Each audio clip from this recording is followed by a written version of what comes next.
alakay sa gatas ko. Pwede bang ibalik mo na ako? Bakit naman, baby? Di kasi ako makatulog sa gabi. Lagi nagbebembangan ng mama at papa ko. Ano plano mo ngayong araw? Nothing. Aantayin ko lang palitan ng nanay ko diaper ko para makapoop ulit ako. Nasaan po ang doktor? Bakit anong problema? Gusto ko na bumalik. Nanay at tatay ko lagi nag-aaway. Nasaan po ang doktor? Bakit, baby? I wanna go back. Grabe, nadinig ko sa nurse ang haba ng pangalan ko. Welcome to the world. Ano, masasabi mo na andito ka na sa mundo? Ibalik niyo ako, nabalitaan ko kasi mahirap ang magulang ko. Masaya ka ba ngayon? Nakalabas ka na sa mundo? Masaya. Pangsyam na pala akong anak. Ano papakain sa akin ng magulang ko? Sige nga. Ano ginagawa mo dito? Nagtatago. Kung sino-sino kasi hawak ng hawak sa pisngi ko. I need a break. Birthday mo ngayon, baby. Anong wish mo? Sana ako na lang ang tropa ni Papa kasi yung tropa niya, mas madalas pa siya kasama kaysa sa akin. Hindi ka ba napapagod sa ganyang edad? Mas nakakapagod maghintay ng ayuda, boss. Birthday mo ngayon, baby. Anong wish mo? Gasolina tumaas. Gatas tumaas. Ako lang hindi kasi wala pa rin akong tatay. Bakit mukha kang pagod ngayon?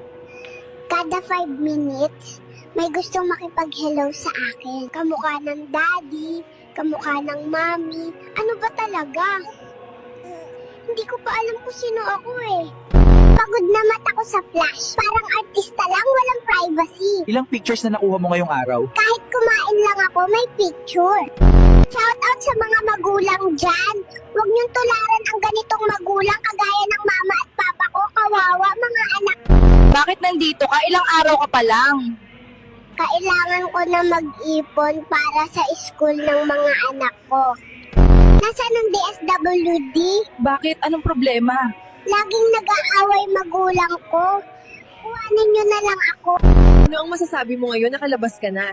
Libre nga magpa-ospital. Kung ano-ano naman ang pinapabili. Ikatlong pagkabuhay ko na. Pinoy pa din ako.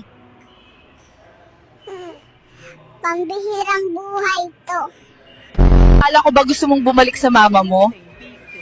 Anak pala ko ni Tanggol, kaya mayaman kami. Sana all. Ganito rin ba nanay nyo?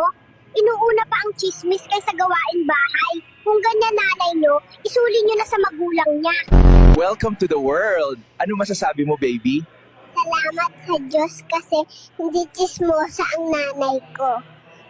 Welcome to the world. Anong masasabi mo ngayong nandito ka na? Ibalik niyo ako, nabalitaan kong si Marcos ang presidente. Sino ang pumatay kay Lapu-Lapu? Ikaw, Michael. Ba, hindi ako, sir. Kahit mahirap lang kami, hindi ko magagawa yun. Anong kalokohan pinagsasabi mo? Ang tinatanong ko sa'yo, sino ang pumatay kay Lapu-Lapu? Hindi nga ako, sir, eh. Tarantado ka talaga, no? Gusto ko makausap ang tatay mo. I want you to bring him here. Understand?